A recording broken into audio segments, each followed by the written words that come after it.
Hi, everyone. This is Esateys. And this is Rafael, and welcome back to Relationships Done Different. Hi, Esateys. How are you doing today? I am so amazing, I don't even know what to do with myself. So I hear you were kind of had an awesome retreat last week.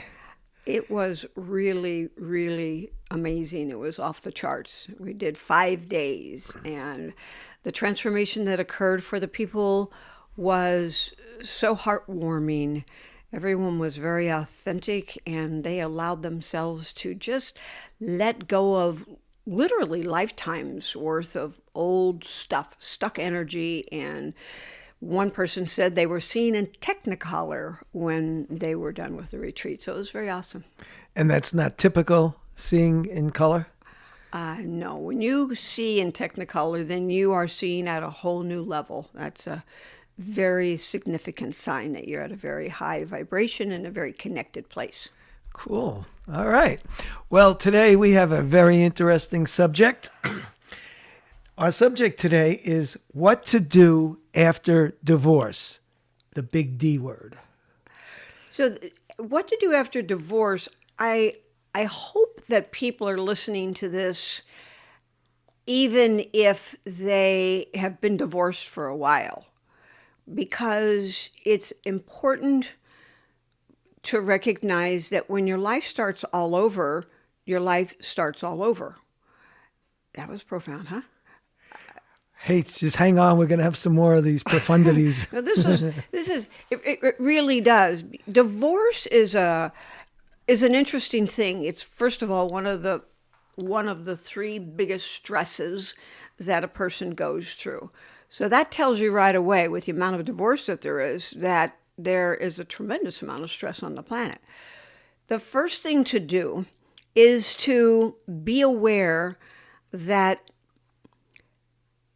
everything is always happening in your best interest. And I'll talk more about that when we have our little question at the end. It's really hard to do that when you're in a place where, if you're the one who you come home and the partner says, I want a divorce, immediately most people will go into shame, guilt. What did I do? How come I wasn't enough? It really activates that I'm not enough thing. It also will bring up, for most people, it'll bring up anger pretty darn quick right behind that first thought. And that anger is, well, how dare you? And because what you see underlying here is there's a control thing. When the other person makes the choice to get out, then you don't get to be in control anymore about that situation. And that can be really irritating to anybody. So no one wants to feel it affect or controlled by anyone. Right. And especially when they don't see it coming, I would imagine it's even much more shocking. Yes, and it's an interesting thing because a lot of people will say, I had no idea, but that's not true. There are symptoms in a relationship that is not functioning at its highest level all the time. And just to say that, because I've had this experience personally myself, is that if you don't see it coming, it's a symptom of your relationship to begin with. That's a good point. It also is a symptom of your recognition that you're not very aware. You're not in touch with what's going on in your relationship. You're probably not in touch with your partner at a very high level. And you're not having communication powwows, if you will, that allow each other to constantly be checking in. How are you feeling about our relationship? How are you feeling about things in life? What's going on with you? What could make your day more awesome? And sometimes people will divert to, oh, well, if Susie would just get an A in class, I'd be really happy. Well, we know those kinds of answers are not really true. And sometimes you have to support your partner in going into a deeper level of communication by saying something like, well, I know that would be helpful, but how are we doing from your perspective? So what I just heard you say is it's a two-pronged thing. It's self-awareness of being aware and being aware of what's happening in your environment, your relationship, and then it's also an awareness of what is going on with your partner, and that the idea of being cut off from the other aspects of what's really going on. When that's very true. And when people are in relationship, many times their little things irritate them that start to build up. And because most people don't want confrontation, they won't say anything. But then little by little, the wall builds up between themselves and the other person.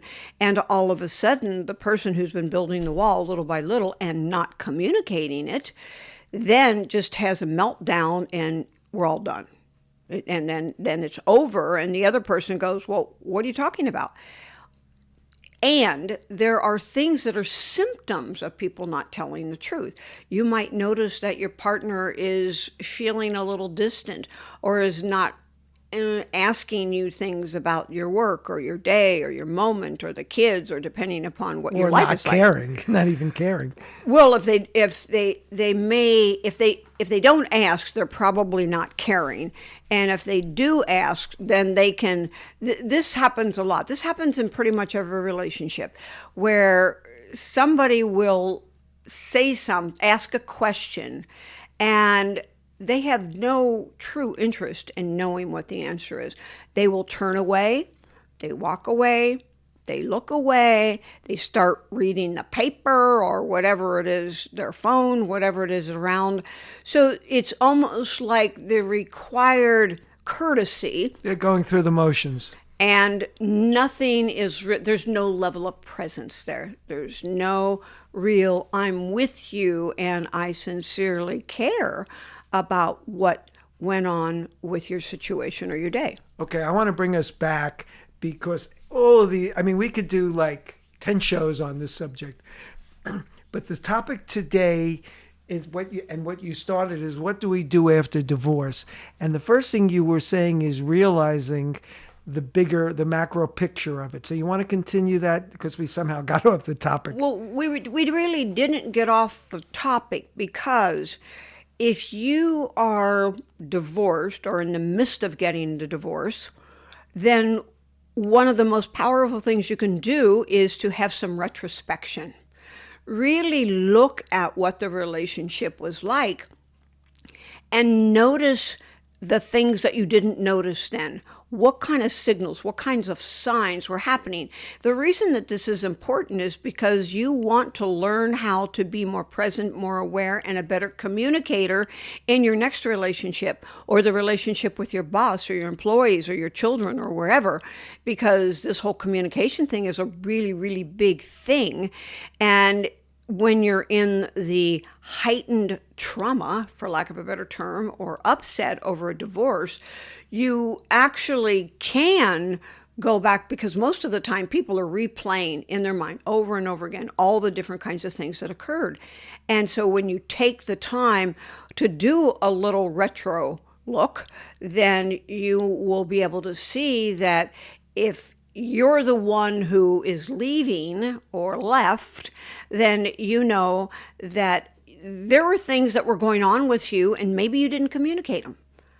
Maybe you didn't really give the other person a chance to do anything about what it was that was going on with you. And if you're the person that got the wake-up call, then you may be wanting to look at, gosh, what wasn't I seeing? What wasn't I hearing? What did my partner need that I missed? And what part did I play in that? Divorce is never, ever one-sided. And I've talked to a lot of people in coaching, and they swear it's the other person, but simultaneously they're pointing at the other person, and they think they have nothing to do with it. They feel that they're not responsible. So this is really, wherever you go, there you are. And this is really a situation of people not taking responsibility for what's happening in their lives and in their relationship. And a lot of times they just really don't know. They don't know what they don't know. That's one of the reasons that we do these podcasts, is to help people become more aware of what's happening inside of themselves and in their relationships so that they can prevent or at least be in a higher level of clarity about what they want, who they are, where they're going, and what their expectations are in a relationship. Okay, what about the anger that you were talking about earlier? You were saying that it almost instantly brings up huge anger, huge resentment, and all the other things that are underlying that. How does so take the situation where we're post divorce, maybe it's 3 months, 6 months, the reality, so to speak, kind of sets in, and then I think there's a huge tendency to feel sorry for ourselves and then start blaming and all that. What do we do? What advice can you give people to get through that by seeing things differently?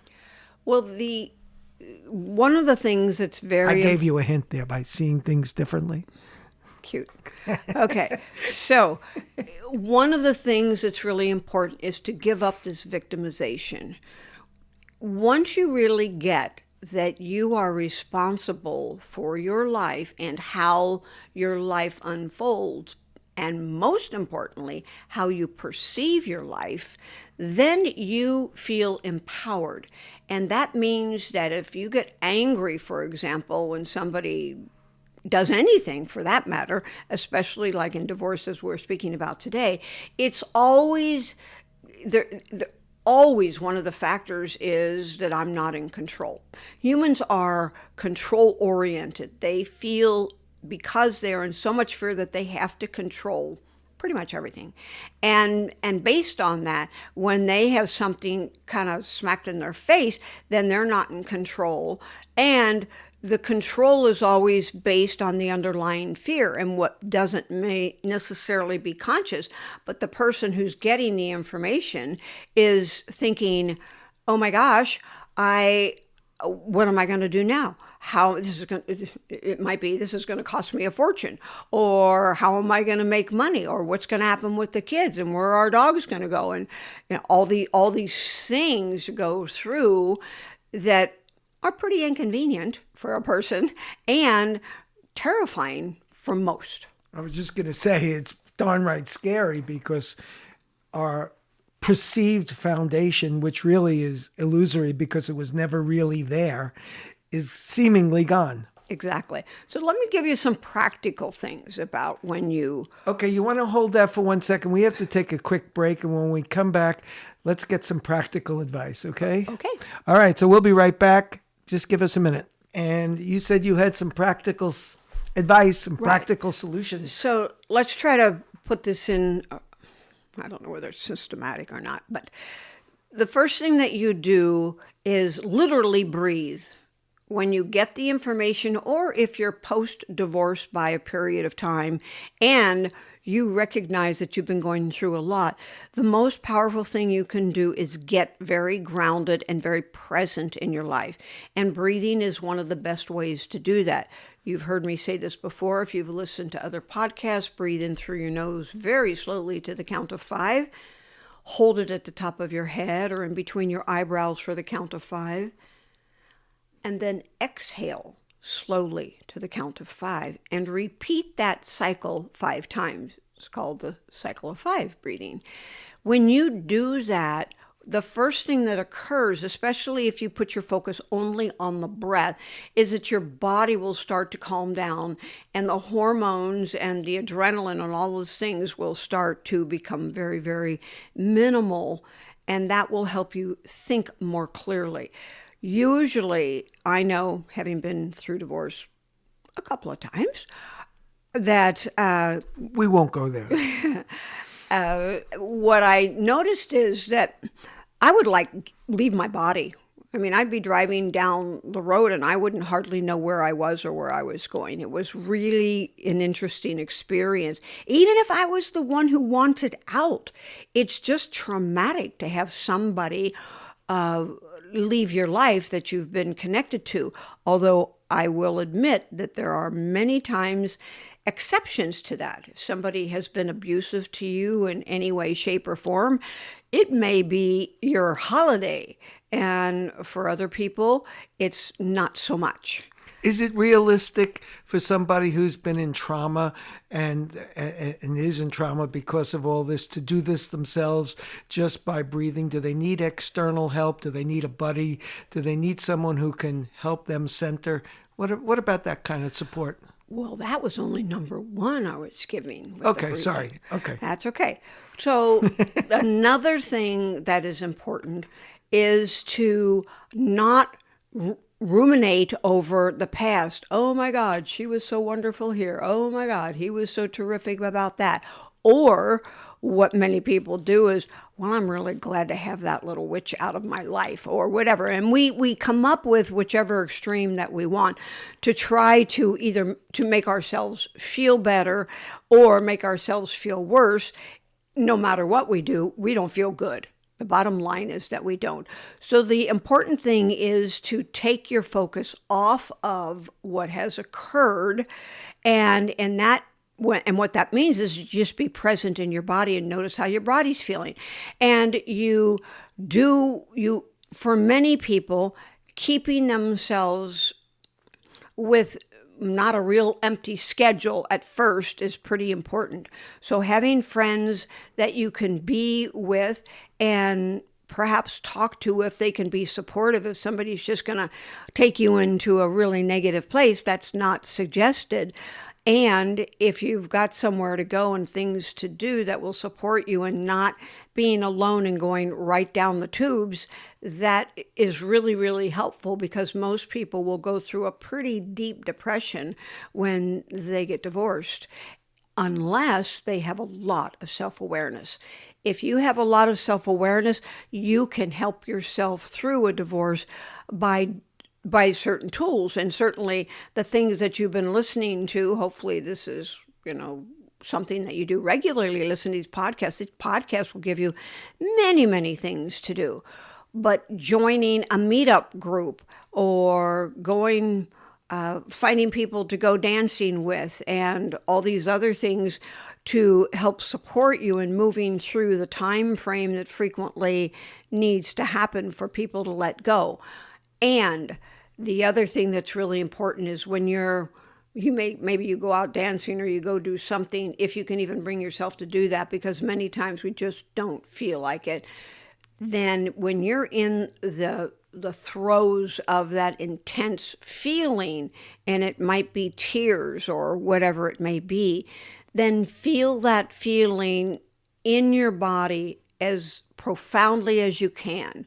So that means that you may literally lay down in your bed and cry your eyes out as you are aware of the pain in your chest or your heart or your belly or whatever. And when you do that, look at what it feels like and feel what it feels like maybe it's a tenseness or a trembling or whatever, and make it very clear inside your mind that you are noticing what's happening in your physical body. First of all, that will help you move through the feeling and dissipate it away completely very rapidly. If you are in a place where you are just mentalizing it, you're going to stay stuck in that pattern for a really long time. You've got to get out of your head and into your body and onto whatever the next moment is bringing to you. Okay, so just on that topic, excuse me, do you recommend that people go out and go dancing and those kind of things to get them out of their head? Or do you recommend that they just stay with those feelings, as difficult as they may initially be, and just go through it like that? So in other words, is distraction better than self-confrontation, I guess is the best word? Well, it depends on the person and the level of awareness that they have. You're going to go through a grief process, kind of like whether you like it or not. And the thing that happens is that grief comes in waves. So you're going to be going through a place where you are going to feel a lot of different feelings. I do not ever recommend that you deny feelings. On the other hand, you have to be careful that you don't get into the poor me feelings at such a high level that you become literally addicted to them. So there's this balance between feeling your feelings and moving in very, very deeply and then out, versus just feeling the feelings and feeling the feelings and feeling the feelings and then going deeper and deeper into victimization, which you can become very bitter, very resentful, and literally hateful. And those energies, even though it looks like it's to the other person, it really affects your own physical body and your inability to let them go. And there's a little thing that's important for everyone to realize. When you spend time thinking about another person, what occurs is that you are actually throwing out energetic links to them or cords to them, and you are going to keep them closer and closer to you. So if you think you want that person out of your life, and you are constantly thinking, God, he was such a schmuck. He was really not a kind person. He was really a very not compassionate, and on and on and on. Then what that does is the attention creates more energy, and the energy then will attach them more and more to you. So the most important thing you can do is move into a place of just feeling your feelings and, for lack of a better term, forgiveness. Because it's really about forgiving yourself for all the things that are going on inside of you. There are no right or wrongs to any relationship. Relationships end because there is something that you needed to experience with each other, and now you're complete with that, and it is time to move on. And that means that you are free to take a look and see what you learned from the relationship, see what it is that is going to be different for you the next time you're in a relationship, and allow it to be an amazing experience. I had a call today actually with someone who I hadn't spoken with for about a year, and he told me that after he retired within a very short period of time, his wife said, I want a divorce. And he had just quit his job, and now he was confronted or handed the papers, if you will. And his whole life just seemed like it was going up in the sky in a very disrupted way. And he's done a lot of personal work, and so he really started looking at what was happening, and he took total responsibility for what was going on, and he took responsibility for his feelings, and he really worked on the principles that we're speaking about here. And one day, for whatever reason, which he didn't say, he called his ex-wife, who he'd been married to for 25 years and divorced for 23 years and whatever. And they got to talking. And the short story is he's now going to spend the rest of his life with that woman. And he said he was able to see, because he's very aware, this was like the most awesome thing that could have happened for me, because I got to be with and complete my relationship with the wife, which he's still friends with. And I am now in the place where I feel like I'm really meant to be. So it was a true gift. And that can happen, it will happen if you have awareness and self-responsibility. He never blamed anybody. Nobody got blamed. And so now they're friends, and they both moved on in different directions in support of what's next for each one of them. So I'm gathering what you said is that this person actually went back to his first wife? Yes. Awesome. Yeah. So you were talking about forgiveness and forgiveness of self, because I know when I went through my divorce that, and pretty much everybody that you talk to has probably had a divorce experience, that I just beat myself up something terrible. So, and all these questions, all these doubts about what I had done. Can you speak more about how to go about, especially when you're in overwhelm or trigger, to implement forgiveness and how to be with that? What I would recommend is Colin Tipping has written a book and has worksheets for free on the internet called Radical Forgiveness. They're very good.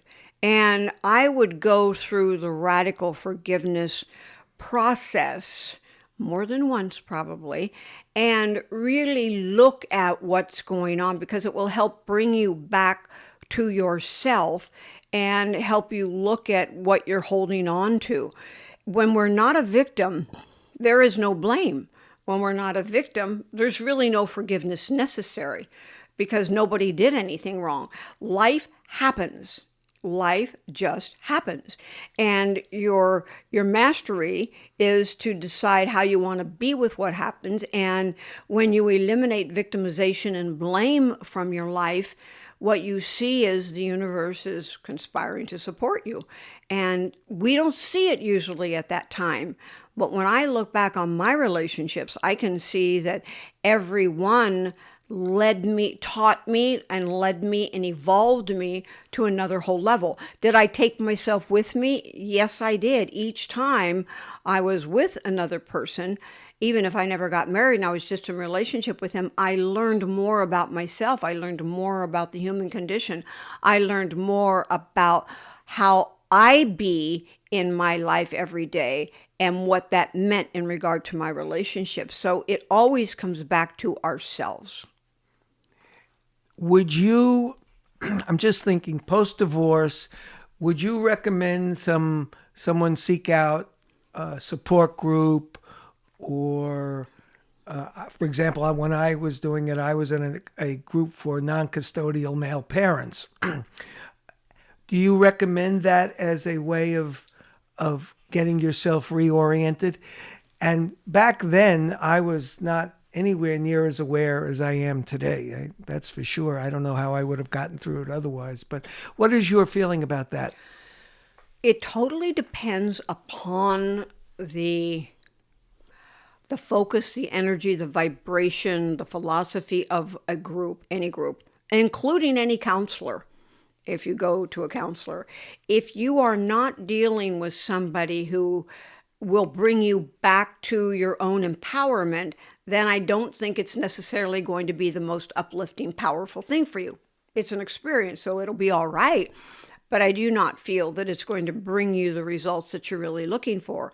That means that you need to seek out someone that thinks with a more macro view, that looks at things as a place of being really responsible and capable and empowering, and brings you back to who you really are, which is completely awesome with or without a mate, instead of doing other things. I'll tell you, in the old days, way back when I would break up with someone and I had a hard time letting go of them, I would write out, I just remember this so clearly, I'd get 3x5 cards and I'd write out everything I couldn't stand about them, all the things that caused me pain and all these things, because what I found is I wanted to go back with them in spite of how they were not the person that I wanted to really be with and how hurt I was and all that stuff. But the fear of being alone is one of the reasons that we continue to stay in relationships that are not healthy for us anymore. So I did that, and I can remember I was working with my father. I was a nurse practitioner, and I'd work in his office, and when I would have these feelings of yearning or something, I'd just pull out my little 3x5 cards and I would read all the stuff, reminding me all the reasons I did not want to be with that person. It actually was very effective for me. There's probably a better way to do it now than that. Although I got to tell you, if you're really finding yourself wanting to go back to an abusive relationship, you might want to try that. Or get a friend to just smack you in the face for a minute to wake you back up. No, that might, enhance your abuse desire or something. So anyway, yeah. Well, this has been awesome. I mean, we could keep talking about this forever. You have any final thoughts of advice or ray of hope for people? Well, first of all, there's nothing to be hopeless about. Secondly, if you really go with trusting with your process of life, then is sometimes as challenging as it is, always know that something more awesome is on the horizon. And it's an opportunity for you to come back to yourself and learn how to be self-reliant and how to be in a place where you are really feeling that you are worthy of being loved and you're worthy of loving. And when we have all of our attention on our partner, we can lose ourselves and then we become impotent in our own lives.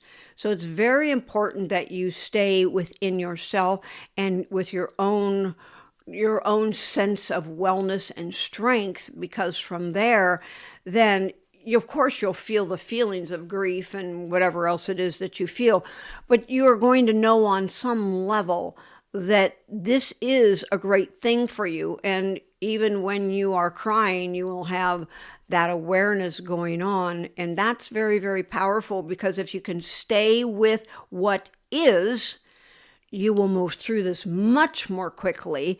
And what you want to also do is make sure that you're clear about what you learned and what you really, really want before you go out and get another relationship and just repeat the same pattern.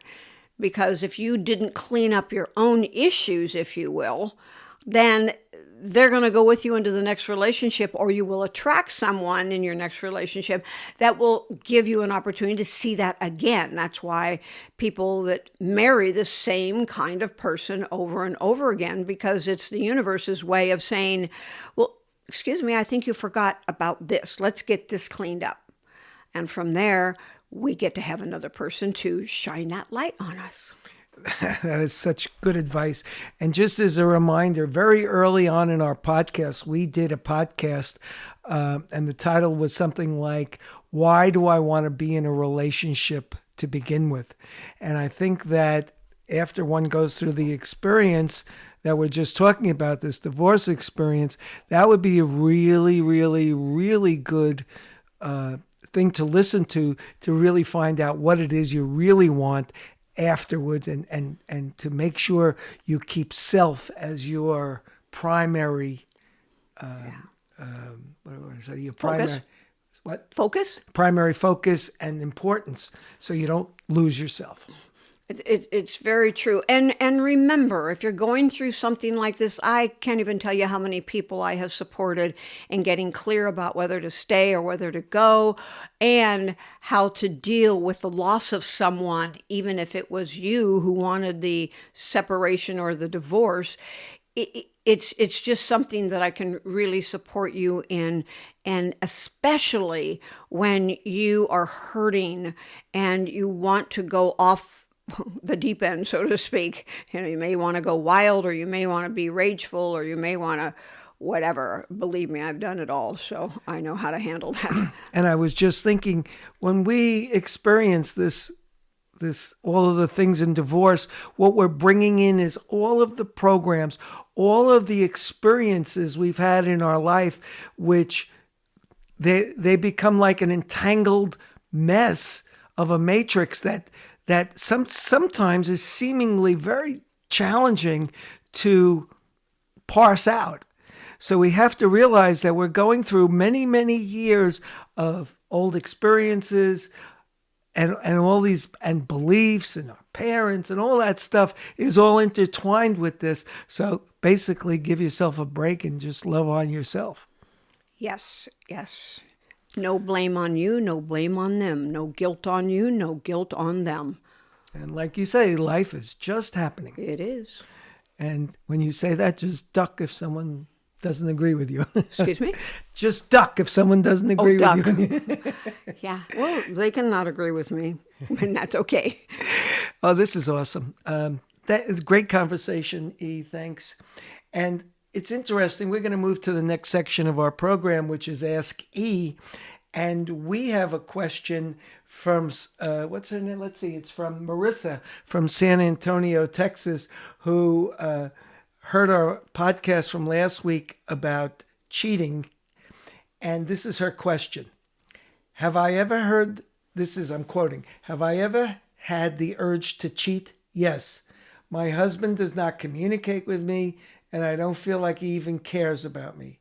I can't have a decent conversation where I feel heard. I want someone who I can relate to and who will listen to me. I don't know how to handle this. Well, Marissa, the first thing I suggest to you is to go back to our episode that was on June 14th, 2019, called How Communication Makes or Breaks a Relationship, because there's a lot of tools there. The fact that you are not getting what it is that you want met, the question I would ask you is, how open are you with your partner asking for what it is that you want?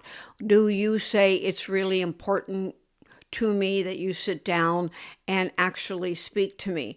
Do you ask them at times when it's really not a good time for them to speak because they're running out the door or they have an appointment on the phone or something like that? Or are you really doing it at a time when there is availability? So pay attention to that.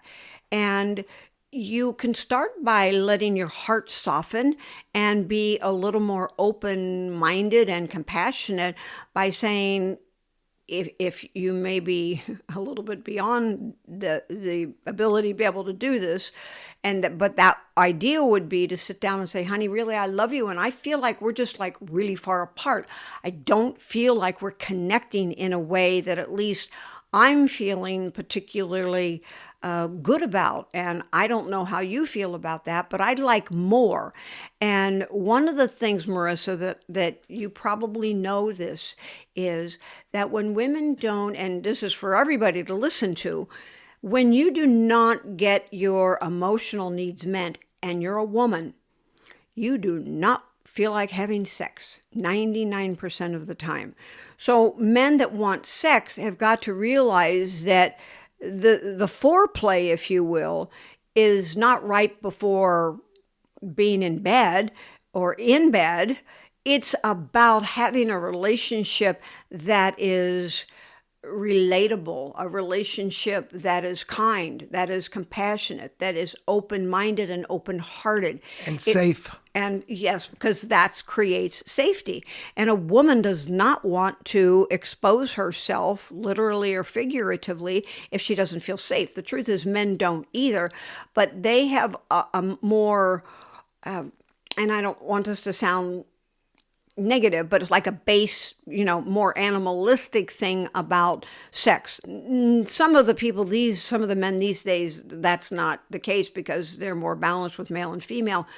But for the most part, most of the time, men are just looking to create their level of empowerment and safety from the sexual act. And when that doesn't happen, then they get more irritated, and then that irritation creates the woman feeling like she is not safe because he's yelling at her or he's putting her off or whatever. So it just turns into a real mucky kind of thing. So go back and listen to that episode, and then write again if you still have a question about that. I think that what's important is that you first start with communication. And if that doesn't do it, then there are more things that are underlying what it is that's going on. And you might need a coaching call, or you might need more sessions to listen to, more podcast episodes to listen to, and see what happens. So let me know. My heart goes out to you. And what I just wanted to say is to recognize that the longer that the communication gap continues, the longer you two are not communicating, the more water will be under the bridge, so to speak, and walls will be created. And after a period of time, they seem and will become unsurmountable. So that is something really to keep in mind. That's very true. I was thinking to myself as you were speaking that the thicker and the thicker the wall becomes between the two of you.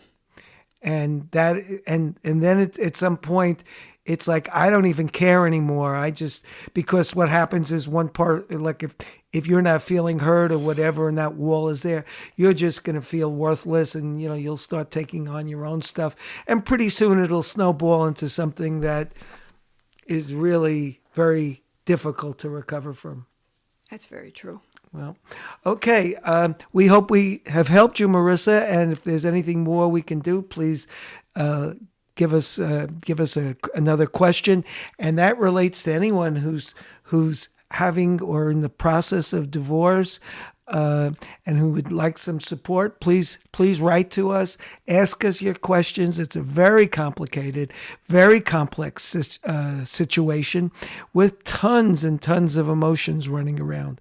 So please, we're here for you, and we'd like your feedback, and we'd like your questions. And Marissa, think about flying out here to a retreat, because we do them regularly. Yes, we do. And we have some pretty awesome ones, I must say. Yeah. Okay. That was great advice, E. I really like that, the way you framed that for her. That's really good. And the last thing is, let's talk about our question of the day. Okay, big drum roll. The question I'm going to give today, I'd like you to relate to the person that I gave the example of, that had just gone through divorce, and how it worked out. Because at the time that it occurred, he didn't see this. He didn't know that it would turn out the way that it did. But it has catapulted him to a whole new level in his life. So here's your question. What if I trusted that what is happening is always in my best interest? I'm going slow so you have time to write it down. What if I trusted that what is happening is always in my best interest? What if I trusted that what is happening is always in my best interest? The truth is, it really, really, really is. And you may not be able to see it in that moment, but when you become a much more macro thinker, and you see things beyond where they appear to be, you'll see that your life is really awesome. And what I was going to say, it's a very powerful question that you ask, and it's not just limited to, as you said, relatable to the person who's having, the communication issues or divorce issues or whatever. It applies to any issue in your life that doesn't go the way you think it should. And it's about being able to trust and be okay with that. That's so, so true. So true. Cool. All right. Well, we'll see you again next week. And I'm looking forward to it. Okay. In the meantime, we want your questions. We want to hear from you. Please contact us. We love to hear from you guys. I'm so glad that you were with us today. You mean so much to us, and we appreciate your comments, and we appreciate hearing from you. And so until next time, feel a hug. And have a great, great week. So be Take that. care. Bye.